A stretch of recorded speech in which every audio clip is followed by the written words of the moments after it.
And I guess there's action plans that came out of it. How do you regulate, or how do you help people out of being vulnerable to manipulation, which I guess usually forms the core of this kind of cults?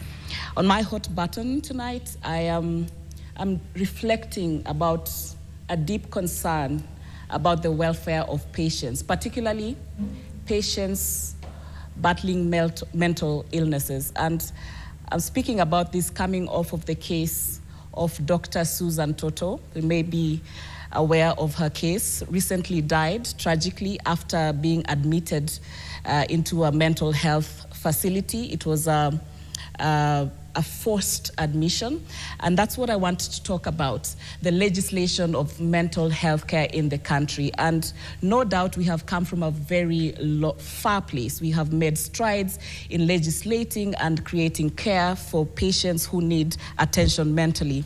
And one of the things that really we have tried to cure in this country and globally really is the conflating of mental health illnesses with criminalization. And for context, the very first legislation that we had in this country, which was the English Mental Health Act in 1959, this particular legislation was under the control of the Inspector of Prisons. Now you can imagine what that does in terms of the dignity of patients of mental health care. Whilst we've come so far, the most recent act that we are working with in the country is the 2022 Mental Health Amendment Act.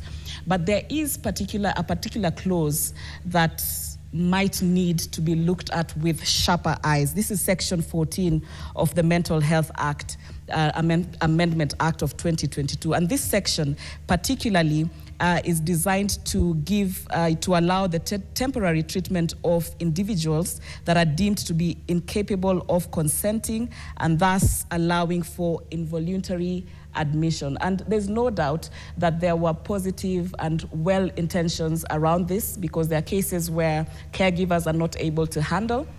But with that, there are questions that are rising, there are concerns that are rising. Are there loopholes that then would allow for mental health patients to be abused? Are there instances where they are taken in for treatment where they don't need to? And where does that then leave us in terms of regulating these spaces? And of course, we have worked so hard to inculcate human rights into the legislation of mental health and looking at the care and rights of patients at the heart of this legislation. But then, how do we ensure that these very provisions that we have provided, designed to take care of these people, do not become the very instruments that cause harm? That's my hot button.